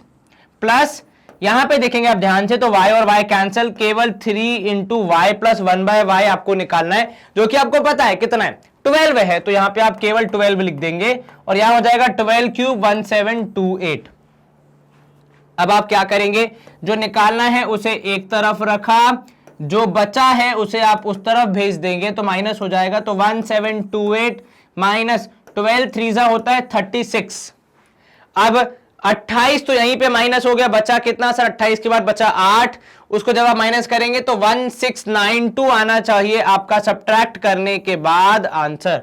ऑप्शन सी पे जो आपकी ओएमआर शीट है उस पे आप बनाएंगे गोला लड्डू और आप बढ़ेंगे आगे। एक बार कंप्यूटर जी से वेरीफाई कर लेते हैं उनका जवाब कितना आ रहा है। उनका जवाब भी आ रहा है ऑप्शन सी 1692।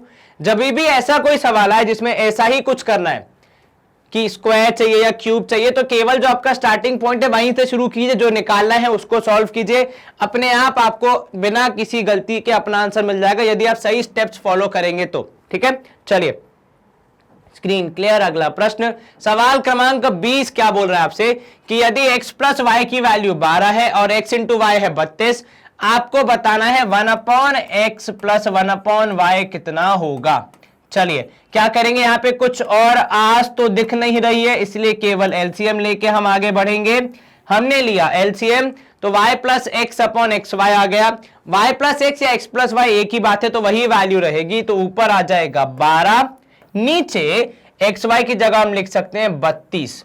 सॉल्व करेंगे, इसको कैंसिल करेंगे तो कितना हो जाएगा सर, 4 3 जा 12, 4 8 जा 32, 3/8 हमारा सबसे simplified version of the answer आ रहा है। तो ऑप्शन डी 3/8 को हमने किया है मार्क। एक बार कंप्यूटर जी से करेंगे इसको क्रॉस वेरीफाई, उनका जवाब भी आ रहा है ऑप्शन डी, हरे रंग का सिग्नल, मतलब आगे बढ़ने की हमारे पास मंजूरी। चलिए सवाल क्रमांक 21, root of 2 into 0.2 into x. ठीक है, root of 2 into 0.2 into x is equal to root 3 into 2 into 0.2। अब जरा आप देखो निकालना क्या है, x/3 निकालना है। यहां पर x और 3 दोनों ही रूट के अंदर है, तो पहला काम क्या करना चाहिए, इन दोनों को ही रूट के बाहर निकालना चाहिए। तो दोनों साइड्स का हम स्क्वायर कर देंगे। तो जब आपने इसका स्क्वायर किया और आपने इसका स्क्वायर किया तो आपको क्या रिजल्ट मिलेंगे, यहां पे तो स्क्वायर और रूट का आंसर आपको सीधे सीधे मिलेगा 2 into 0.2 into x is equal to 3 into 4 into 0.2 into 0.2। ठीक है, मैं 0.2 इंटू 0.2 मल्टीप्लाई नहीं कर रहा बिकॉज वैसे भी कैंसिल होना है, तो क्यों मल्टीप्लाई करके वापस बाद में कैंसिल करूं। तो ये तो वही हुआ कि पहले एक सीढ़ी आगे बढ़े फिर 2 सीढ़ी नीचे आए, क्यों करना इतनी मेहनत, ऐसे का ऐसे लिख दो, जो कैंसिल होना होगा हो जाएगा। आपको चाहिए x/3। ठीक है, x इसी तरफ रहेगा, 3 नीचे आ जाएगा। वो जो वैल्यूज ऊपर हैं वो ऊपर ही रहेंगी, परंतु यहां पे जो वैल्यूज हैं वो आ जाएंगी नीचे, मल्टीप्लीकेशन की जगह डिवीजन में। ठीक है, 0.2 ऐसा का ऐसा कैंसिल, 2 1 जा 2 2 जा, तो x/3 की कुल मिला के वैल्यू बची 2 इंटू, जब आप 0.2 करेंगे आपका जवाब आएगा 0.4, 2 2 जा 4, एक डेसिमल। तो मतलब यहां पे ऊपर के तीनों ऑप्शन में से एक भी नहीं है, तो बचा कुचा हमारे पास ऑप्शन डी। तो नन ऑफ दीज हम यहां पे मार्क कर सकते हैं। अच्छा, परीक्षा में कई बार क्या होता है, जब आपका जवाब नन ऑफ दीज आता है ना, तो कई बार आपको लगता है कि हमने शायद इसमें कुछ गलती की है। ऐसा कैसे हो सकता है कि तीनों ऑप्शन में से एक भी नहीं आ रहा है। तो अगर ऐसा कुछ है तो मेरा आपसे सविनय निवेदन है, कृपया पहले एक बार चेक कर ले। जी हाँ बिल्कुल, आपको डाउट हो रहा है तो एक बार चेक कर लें। चेक करने के बाद भी यदि आपको कोई गलती मिल रही नहीं है और आपको लग रहा है कि आपने सब कुछ सही किया है, तो कृपया अपने ऊपर विश्वास रखें। सेल्फ बिलीव होगा तो आप आसानी से पूरे सवाल का जवाब दे पाएंगे। अगर आपने खुद पे थोड़ा सा भी डाउट करना स्टार्ट कर दिया तो न सिर्फ वो सवाल बल्कि आने वाला हर सवाल में आप स्वयं पे डाउट करेंगे कि मैं ये ठीक कर रहा हूं या फिर नहीं। तो इस तरह की आदत से बचें। ऑब्वियस सी बात है, जब आपको डाउट हो रहा है तो एक बार दोबारा चेक कर लें, पर अगर दोबारा चेक करने पे भी आपको गलती नहीं मिल रही है तो आगे बढ़ जाएं अगले सवाल पे ये सोच के कि इसका आंसर नॉन ऑफ दीज ही है। स्वयं पर शंका करना सही नहीं है। हम एक बार कंप्यूटर से चेक कर लेते हैं, उनका जवाब भी देखिए आ रहा है none of these, option D सही है। यहां पे स्क्रीन क्लियर। और अगला प्रश्न सवाल क्रमांक 22, HCF और LCM निकालना है। अरे सर बहुत आसान है, कितनी बार किया जीवन में, लेकिन नंबर्स का नहीं निकालना है। किसका निकालना है, पॉलिनोमियल्स का। चलिए कैसे निकालेंगे सर, किसी का भी HCF या LCM निकालने के लिए सबसे पहले उसके फैक्टर्स पता होने चाहिए। तो हमारा पहला कार्य यह होना चाहिए कि हम इनके फैक्टर्स पता लगा पाए। बिल्कुल ठीक, x² माइनस 5x प्लस 6 को मैं ब्रेक करूंगा -6 या फिर एक मिनट नहीं, -6 नहीं, उससे गलत हो जाएगा, -2x और -3x के रूप में। अब ये परफेक्ट हो जाएगा। यदि मैं -6 करता और +x करता तो वो मल्टीप्लाई करने पे -6 देता, +6 नहीं, जो कि गलत होता। ठीक है, तो हर एक बारीकी का यहां ध्यान दिया जाता है। यहां पे आप लेंगे x कॉमन, x -2, यहां पे आप लेंगे -3 कॉमन तो x -2, x -2 दोनों के पास x -3 यहां पे। चलिए वहां पे भी आप ध्यान देंगे तो x² 7x ब्रेक होगा -5 और -2 के रूप में। कैसे, मल्टीप्लाई करने पे चाहिए 10। अब 10 मल्टीप्लाई करने पे कब कब आता है, 1 10 2 5 बस।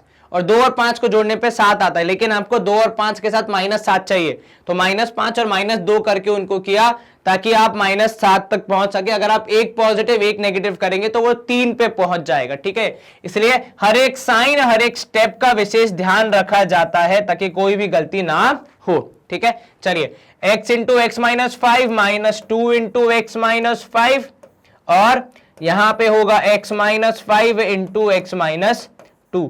अच्छा, कई बार व्यक्ति सोचता है कि +10 चाहिए, तो मतलब +5 और +2 को मल्टीप्लाई करेंगे तो ही +10 आएगा ना। -5 और -2 को मल्टीप्लाई करोगे तो भी +10 आएगा, बिकॉज माइनस माइनस भी मल्टीप्लाई होने पे प्लस ही देते हैं। चलिए, दोनों के फैक्टर्स मिल गए आपको। अब HCF क्या होता है, जरा खुद को एक बार दोबारा से बताओ। सर, HCF होता है दोनों में हाईएस्ट कॉमन फैक्टर, और यहां पे देखो कौन सा फैक्टर कॉमन है। सर, x-2 कॉमन है, तो वही हमारा HCF होगा।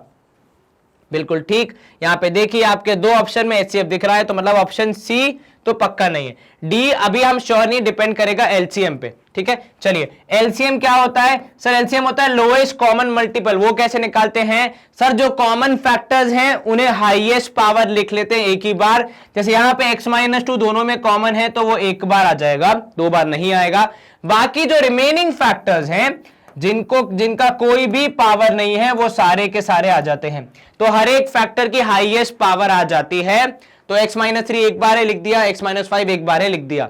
इन तीनों को मल्टीप्लाई करने पे आपको मिलेगा LCM, x-2, x-3, x-5। तो ऑप्शन ए आपका सही उत्तर होना चाहिए। ये आपका HCF और ये पूरा आपका LCM। एक बार फिर से LCM में क्या होगा, यदि कुछ दोनों में कॉमन है तो वो एक ही बार काउंट होगा, क्योंकि वो लोएस्ट कॉमन मल्टीपल है, ठीक है। तो दोनों के पास अगर है तो वो एक बार काउंट, और जो दोनों में से किसी एक के पास है वो सारे के सारे काउंट होंगे एक एक बार, ठीक है। चलिए, स्क्रीन हम कर देंगे क्लियर, उसके पहले एक बार जवाब चेक कर लेते हैं। ऑप्शन ए हमारा और कंप्यूटर जी दोनों का सही आया है, तो यहां पे हमारे पास इस सवाल का जवाब हमें मिल गया है। नया कॉन्सेप्ट हमने लर्न किया, क्या, HCF और LCM का। जैसे आप नंबर्स का करते हैं हूबहू वैसा ही करना है। पहले फैक्टर्स निकालिए, फिर HCF में जो कॉमन है वो लिखेंगे, LCM में जो कॉमन है वो एक बार, और जो दोनों के पास नहीं किसी एक के पास है वो सारे फैक्टर्स एक और बार, ठीक है। चलिए, अगला प्रश्न, सवाल क्रमांक 23 क्या बोल रहा है आपसे कि यदि किसी पॉलिनोमियल को आप डिवाइड कर रहे हैं x-2 से, तो रिमाइंडर आ रहा है -2। कितना आ रहा है रिमाइंडर आ रहा है -2। तो यहां पे आपको बताना है कि सॉरी, x-2 से जब आप कर रहे हैं डिवाइड तो रिमाइंडर आ रहा है -p। तो आपको क्या बताना है, आपको बताना है p की वैल्यू क्या होगी। चलिए, रिमाइंडर आ रहा है -p। रिमाइंडर से मुझे जो चीज याद आती है पॉलिनोमियल्स में वो है रिमाइंडर थ्योरम। क्या कहती है आपकी remainder theorem. Sir, remainder theorem कहती है कि यदि किसी पॉलिनोमियल में, सपोज यहां पे हम लिख रहे हैं f(x), ठीक है, यदि किसी पॉलिनोमियल f(x) को, ठीक है, किसी एक दूसरे पॉलिनोमियल मान लीजिए x-2 से डिवाइड कर रहे हैं, ठीक है, तो उसका रिमाइंडर कितना आएगा, डिवाइड करने पे रिमाइंडर कितना आएगा वो पता लगाने में हमें हेल्प करती है रिमाइंडर थ्योरम, और बिना एक्चुअल डिवीजन के। क्या कहती है रिमाइंडर थ्योरम कि जिससे डिवाइड कर रहे हैं वहां से आप x की वैल्यू ज्ञात कीजिए, x की वैल्यू आई 2 के बराबर। तो जो वैल्यू f(2) रखने पे आएगी वही आपका रिमाइंडर होगा। क्या कहती है रिमाइंडर थ्योरम कि जो वैल्यू जिससे डिवाइड कर रहे हैं वहां से निकल के आई है, उस वैल्यू को जब आप रखते हैं पॉलिनोमियल में तो आपकी जो न्यूमेरिक वैल्यू आती है पॉलिनोमियल की वही आपका रिमाइंडर होगा। तो यहां पे f(2) की जो वैल्यू होगी वो आपका रिमाइंडर होगा। तो f(2) कैसे निकालेंगे sir, 2 into 2 cube minus 9 into 2 square plus 15 into 2, और यहां पे हो जाएगा प्लस p। और ये कितना आएगा, रिमाइंडर हमें पहले से दिया है, कितना दिया है, लीव्स -ps रिमाइंडर। सवाल में साफ साफ लिखा है कि रिमाइंडर -p है। चलिए, अब आप क्या करेंगे, केवल p की वैल्यू फाइंड करेंगे। यहां पे हो जाएगा आपका 16, क्योंकि 2 का क्यूब होगा 8, 8 2 16, माइनस होगा यहां पे 9 चौके 36, 15 दूनी 30 और प्लस p यहां जाएगा तो हो जाएगा यहां पे -2p। क्यों भैया, एक -p था वो प्लस यहां जाएगा तो वो भी माइनस, तो -2p 30, और यहां पे हो जाएगा कितना -6। तो भाई p की वैल्यू हो जाएगी -2p हो जाएगी 10 के बराबर, p की वैल्यू हो जाएगी 10/-2, कैंसिल करेंगे अब आपका जवाब आएगा -5। कैसे पता आपको? 2 और 5 कैंसिल, नीचे माइनस साइन है तो वो ऊपर ही आएगा, तो आपका जवाब होना चाहिए -5। p की वैल्यू कितनी है? -5। क्या कहती है रिमाइंडर थ्योरम? कि यदि आप दो पॉलिनोमियल को डिवाइड कर रहे हैं तो जिससे डिवाइड कर रहे हैं उसको शून्य के बराबर रख के x की वैल्यू निकालिए। फिर जो आपको x की वैल्यू मिलेगी, जब आप उस वैल्यू को सब्स्टिट्यूट करेंगे आपके ओरिजिनल पॉलिनोमियल में, तो जो आंसर आएगा वही आपका रिमाइंडर होगा। तो बिना रिमाइंडर निकाले, बिना लॉन्ग डिवीजन किए किस तरीके से रिमाइंडर निकालना है, उसमें हमें कौन हेल्प करता है? हमारे आदरणीय ये रिमाइंडर थ्योरम जी। ठीक है, चलिए इनका धन्यवाद। एक बार हम चेक कर लेते हैं हमारा आंसर ठीक है कि नहीं है। ऑप्शन बी सही है, -5। हरे रंग का मतलब आगे बढ़ने का सिग्नल। यहां पे हमने किया 23वां सवाल समाप्त। सवाल नंबर 24 क्या बोल रहा है आपसे? कि x + a फैक्टर है इन दोनों का। ठीक है, then value of a is given by, value of a कैसे पता चलेगी? अच्छा, यहां पे इज द HCF, सॉरी माफ कीजिएगा, HCF का मतलब क्या होता है? हाईएस्ट कॉमन फैक्टर, मतलब है तो फैक्टर ही कुल मिला के। ठीक है, अब फैक्टर जब यहां पे आ गया है तो आपके मन में आनी चाहिए फैक्टर थ्योरम। फैक्टर थ्योरम क्या कहती है? फैक्टर थ्योरम कहती है कि x + a फैक्टर होगा आपके गिवन पॉलिनोमियल का यदि यदि यदि यदि इस a की वैल्यू आपके पॉलिनोमियल में पुट करने पे पॉलिनोमियल की वैल्यू आ जाए 0। एक बार दोबारा, क्या होता है? x + a फैक्टर होगा आपके गिवन पॉलिनोमियल का यदि यहां पे जो x + a में से जो a की वैल्यू निकलेगी उसको जब आप एक्चुअल पॉलिनोमियल में पुट करेंगे तो आपका आंसर आए 0। तो रिमाइंडर 0 आ जाने पे वो जो एक्सप्रेशन है वो क्या बन जाता है? फैक्टर बन जाता है। चलिए यहां से आपको मिलेगी x की वैल्यू इक्वल टू -a। कैसे सर? x + a होगा 0 के बराबर, आप उसको जब 0 से डील करेंगे तो आपको a की वैल्यू मिलेगी कितनी? -a। चलिए x की वैल्यू -a जैसे ही मैं हमारे पहले वाले पॉलिनोमियल में रखने का प्रयास करूंगा तो f ऑफ -a होगा यहां पे। इसको हम f ऑफ x बोल देते हैं, इसको हम g ऑफ x बोल देते हैं। ठीक है, ताकि कंफ्यूजन ना हो। चलिए रखिए -a, तो सर -a का square plus p into -a plus q करना है यहां पे, और इनको जोड़ने पे या सॉल्व करने पे कितना आना चाहिए? 0, क्योंकि ये पहले से दिया है, फैक्टर है। HCF का मतलब दोनों में कॉमन है, मतलब दोनों के पास है, और फैक्टर है मतलब क्या होगा? रिमाइंडर 0। तो 0 equal to a² -ap plus q। ठीक है, बहुत बढ़िया। उस तरफ जो आपका दूसरा वाला है वहां पे आपके पास क्या है सर? वहां पे भी जब हम वैल्यू रखेंगे तो g ऑफ -a हो जाएगा -a का square plus l into -a plus m। इसको भी जब आप सॉल्व करेंगे 0 इक्वल टू, क्यों भाई 0? क्योंकि फैक्टर है, तो a का स्क्वायर माइनस LA या फिर AL लिख लीजिए। LA मतलब लॉस एंजलिस, फिलहाल तो आपको लॉस नहीं होना है। चलिए इन दोनों की वैल्यू है किसके बराबर? 0 के बराबर। अब आप क्या करेंगे सर? अब हम लेंगे यहां पे इन दोनों को बराबर इक्वेट करके सॉल्व करने का निर्णय। चलिए तो दोनों बराबर हैं, तो a² minus AP plus Q is equal to a² minus AL plus M। चलिए a² दोनों कैंसिल। अब एक जैसे दिखने वाले को आप एक तरफ ले जाएंगे और जो अलग दिख रहा है उन्हें आप एक तरफ धकेल देंगे। चलिए तो हमने क्या किया, ये जो -AP है इसमें आपने लिख दिया plus AL is equal to, यहां पे आपको मिलेगा M माइनस Q। अब आप इन दोनों में से यदि A कॉमन लेंगे आपको मिलेगा L plus P, L minus P माफ कीजिएगा, क्योंकि आपने केवल A कॉमन लिया तो L रहेगा पॉजिटिव, P रहेगा नेगेटिव, और यहां पे है M माइनस Q। तो A की वैल्यू होगी M minus Q upon L minus P। क्या रहेगी? M minus Q upon L minus P। ऐसी कुछ वैल्यू हमें दिख रही है क्या सर यहां पे? अच्छा अब देखो यहां पे आपके पास वैल्यू क्या आ रही है? M माइनस Q नहीं, Q माइनस M आ रही है।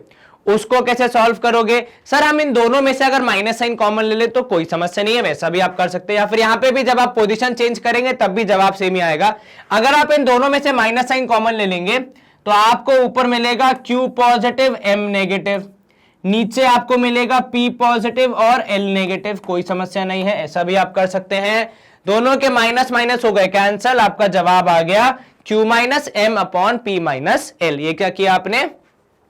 सर ऊपर से माइनस साइन कॉमन लिया, नीचे से लिया, ताकि हमारा आंसर और यहाँ पे जो किताबी आंसर जो एमसीक्यू में ऑप्शन है, बहुविकल्पीय प्रश्न में जो ऑप्शन है वो सेम सेम दिखे, सिर्फ उतना ही। ठीक है, तो ऑप्शन बी यहाँ पे हो जाना चाहिए हमारा उत्तर। एक बार हम कंप्यूटर जी से करेंगे वेरीफाई, उनका जवाब क्या आ रहा है, उनका जवाब भी आ रहा है ऑप्शन बी। तो मतलब हमने और कंप्यूटर जी ने यहाँ पे कोई गलती नहीं की है। क्या करना था, फैक्टर थ्योरम का सीधा सीधा एप्लीकेशन कैसे किया आपने, देखो खाली एक जगह फंसा था क्वेश्चन में यहाँ पे इंसान, कहां पे ये HCF लिखा है तो इंसान थोड़ा डर जाता है। HCF का मतलब होता है क्या, फैक्टर ही तो है, और फैक्टर है तो फिर फैक्टर थ्योरम लग जाएगी, दैट इज वैल्यू पुट करने पे आंसर शून्य के बराबर, वैल्यू पुट की आंसर आया शून्य के बराबर, सॉल्व किया दोनों पक्षों को और हमने अपना उत्तर निकाला। चलिए स्क्रीन क्लियर, अगला प्रश्न देख लेते हैं। सवाल क्रमांक 25 है हमारा कि यदि if X square minus 3x plus 2 है, ठीक है, is a factor of this particular expression, then value of P and Q आपको बतानी है। क्या बोल रहा है आपसे कि x square minus 3x plus 2 is a factor of this equation, ठीक है, दिस पॉलिनोमियल। अब अगर ये फैक्टर है तो इसके जो फैक्टर होंगे वो भी इसके फैक्टर होंगे। सर आप क्या कहना चाह रहे हैं, समझ नहीं आया। देखो यदि ये पूरा इसका फैक्टर है तो इसके जो दो फैक्टर्स आएंगे, जो भी आएंगे x माइनस समथिंग और x माइनस समथिंग, जो भी आएंगे वो भी तो इसके फैक्टर होंगे। अगर गुप्ता परिवार शर्मा परिवार का संबंधी है, रिश्तेदार है, तो गुप्ता परिवार के सारे सदस्य शर्मा परिवार के संबंधी हुए कि नहीं हुए, हां जी सर हुए, ठीक वैसा ही हिसाब है। तो यदि ये पूरा फैक्टर है तो इसके जो फैक्टर्स है जिसकी मदद से ये स्वयं बना है वो भी इस पूरे के फैक्टर्स होंगे, और इसी का यूज करके हम, इसी नॉलेज का यूज करके हम इस सवाल को सॉल्व करेंगे। चलिए तो पहले हम x square minus 3x plus 2 को ब्रेक करेंगे। तो यहां से आपको मिलेंगे कौन कौन से फैक्टर्स, सर एक मिलेगा माइनस 2x, दूसरा मिलेगा माइनस x, तो यहां पे प्लस 2, यहां पे आपने लिया x कॉमन, आपके पास बचेगा x माइनस 2, यहां पे आप लिया माइनस 1 कॉमन, आपके पास बचेगा x माइनस 2। अब इन दोनों के पास से आपने ले लिया x माइनस 2 कॉमन, यहां बचेगा x माइनस 1। तो ये दो factors x minus 2, x minus 1, ये इसके फैक्टर्स थे, और अल्टीमेटली क्योंकि ये पूरा उसका फैक्टर है, ठीक है, तो भाई इस परिवार के सदस्य इस पूरे परिवार के सदस्य बन जाएंगे। तो x माइनस 2, x माइनस 1 इसका भी फैक्टर होगा, ठीक है। अब फैक्टर है तो मतलब क्या, मतलब सर साफ है, वैल्यू पुट करने पे आंसर कितना आना चाहिए, शून्य। तो हमारा f ऑफ x अगर हम इसको मान रहे हैं तो यहां से निकलेगी एक x की वैल्यू 2, दूसरी निकलेगी 1। जब शून्य से इक्वेट करोगे, एक वैल्यू 2, दूसरी वैल्यू 1। तो चलिए पहले हम निकालेंगे f ऑफ 2, कितना आएगा f ऑफ 2, सर ये आएगा 2 की power 4 minus p into 2 square plus q, और क्योंकि फैक्टर है तो वैल्यू कितनी आएगी, शून्य के बराबर। 2 की पावर 4 मतलब सर 16, वेरी गुड, और 2 की पावर 2 मतलब सर 4, तो 16 square minus 4p plus q equal to 0, एक ये आ गई। दूसरी इक्वेशन सर 1 पुट करने पे आनी चाहिए, बिल्कुल ठीक। तो f ऑफ 1 कितना होगा, 1 square minus p into 1 square, ये 1 पावर 4 है, सॉरी एक ही बात हो जाएगी क्योंकि कुछ भी करो आंसर तो 1 ही आएगा उसका। 1 power 4 is 1 minus p plus q equal to 0। क्या निकालना है आपको, p और q की वैल्यू, रिप्लेस कर लो और अपना आंसर निकाल लो, आसान है यहाँ तो। अब चलिए यहां से आपको मिल रहा है 4p, अगर मैं लेके जाऊं उस तरफ तो आपको मिलेगा यहाँ पे 16 equal to 4p minus q, है ना, और यहां से आपको मिलेगी q की वैल्यू कितनी, तो अगर हम इसको यहीं पे लिख देते हैं कि इस इक्वेशन का एक और वर्जन हो जाएगा 16 plus q equal to 4p, ठीक है, और यहां से आपको मिलेगी 1 plus q equal to p। कैसे भी आप लिखें आपका आंसर तो मिल ही जाएगा आपको। 1 plus q equal to p के बराबर है, ये 1 प्लस q आप वहां पे रख सकते हैं, कोई दिक्कत नहीं आएगी। चलिए आप एक काम करें, या फिर इसको ऐसे भी लिख सकते हैं कि q हो जाएगा p माइनस 1 के बराबर, कर दो replace, 16 plus p minus 1 equal to 4q, solve कीजिए। 16 में से एक गया 15, 4p माफ कीजिएगा, 4p में से एक p गया तो बचेगा 3p, तो 15 माइनस 3p हो जाएगा। p की वैल्यू आपके पास आएगी, p की वैल्यू आपके पास आएगी कितनी सर, 15/3 मतलब 5, और p की वैल्यू 5, तो q की वैल्यू कितनी, यहां से निकालेंगे सर 5 में से एक गया तो 4। चलिए ये आपने सॉल्व कर लिया, समझ में आ गया, कहीं कोई दिक्कत नहीं सर। तो तो P और Q की वैल्यू 5 और 4, हम मार्क करेंगे ऑप्शन सी को, यहां पे ऑप्शन सी होना चाहिए हमारा जवाब। एक बार दोबारा समझने का प्रयास करते हैं इसको। यहां पे हमने क्या किया बेसिकली, तो भाई ये हमारा एक्सप्रेशन था, ये इस पूरे का फैक्टर था, तो ये वाला एक्सप्रेशन को हमने पहले ब्रेक करके इसके दो अंदर के फैक्टर्स निकाले, फिर उनको हमने यहां पुट करके दो इक्वेशंस बनाई, उनको हमने सॉल्व करके निकाला P और Q की वैल्यू।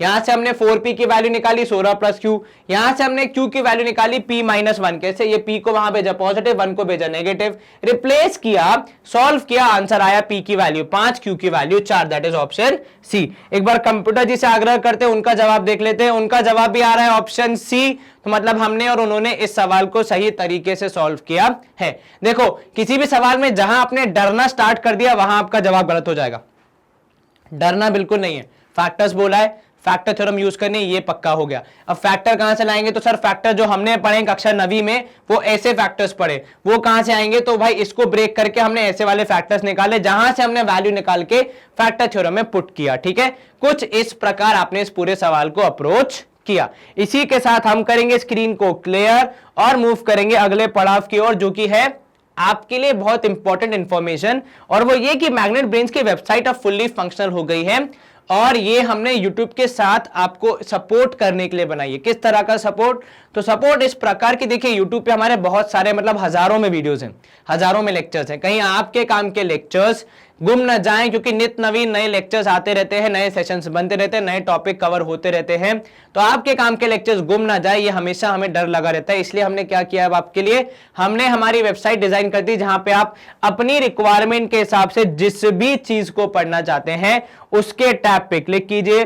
कुछ इस तरीके से आपको यहाँ पे एक चैप्टर वाइज या फिर टॉपिक वाइज पूरी एरिया मिल जाएगा, जहां पे आप जो पढ़ना चाहे उसके वॉच नाउ के टैब पे क्लिक करके सेशंस अपने खोल सकते हैं। उदाहरण के तौर पे आप एनटीएससी की गणित पढ़ना चाहते हैं, तो आपने वेबसाइट को खोला, वहां पे एनटीएससी के टैब पे क्लिक किया, गणित का आपके पास ऑप्शन आया, आपने वॉच नाउ के टैब पे क्लिक किया, आपको मैथ से संबंधित जितने लेक्चर्स हैं वो सारे एक ही जगह पे मिल जाएंगे। भाई नंबर सिस्टम के 22 लेक्चर, 22 के 22 एक जगह पे, एक के बाद एक पूरे परफेक्ट सीक्वेंस में, हर एक का ड्यूरेशन भी दिया, ताकि आप अगर कुछ मिस कर रहे हैं तो यहां पे कुछ भी नहीं मिस होगा। और यदि आप अपना हफ्ता या महीना प्लान करें कि किस दिन क्या पढ़ना है, तो वो वॉच नाउ के आप आराम से टाइमिंग के हिसाब से अपना प्लान आउट कर सकते हैं। यहां पहुंच के बस आपको वॉच नाउ के टैब पे क्लिक करना है। जैसे आप वॉच नाउ के टैब पे क्लिक करते हैं, कुछ इस तरीके से आपके सेशंस खुल जाते हैं, जहां पे आप हूबहू हमारे YouTube सेशन जैसे ही पढ़ाई करते हैं। और यहाँ एक बात और अच्छी होती है कि यहाँ ना कोई एडवर्टाइजमेंट है, ना कोई ब्रेक है, ना कोई नोटिफिकेशन, ना कोई डिस्ट्रैक्शन, ना कोई गाना, ना कोई संगीत। केवल और केवल आपका पूरा ध्यान किस पे रहेगा, पढ़ाई पे रहेगा, क्योंकि आप अगर जितना अच्छे से फोकस कर पाएंगे उतनी जल्दी कॉन्सेप्ट्स को लर्न कर पाएंगे, और वो हमारे और आपके लिए दोनों के लिए अच्छा है। And with this we come to the end of our session. इस सेशन में हमने क्या किया, तो बेसिकली हमारा जो एनटीएससी है उसका जो सैट पार्ट है उसका हम कर रहे थे स्टेज 1 की तैयारी, और हम कर रहे हैं यहाँ पे मैथ्स का अलजेब्रा चैप्टर कवर, जिसमें हमने जो हमारे लेवल 1 क्वेश्चन थे उन्हें सॉल्व करने का प्रयास किया। लेवल 2 क्वेश्चंस हम अगले सेशन में कंटिन्यू करेंगे। आपको क्या करना है, छोटा सा होमवर्क, इन सारे क्वेश्चंस को और डीपीक्यू शीट को सॉल्व करके आना है। छोटी सी रिक्वेस्ट, और वीडियो को लाइक, चैनल को सब्सक्राइब, एंड यस वीडियो को शेयर जरूर करें, बिकॉज ज्ञान जितना आप बांटेंगे, जितना आप दूसरों को देंगे, उतना आपका भी इंक्रीज होगा। बाकी तो अपना ख्याल रखें, अच्छे से पढ़ाई करें, stay home, stay safe, take care, bye bye, good day, see you soon.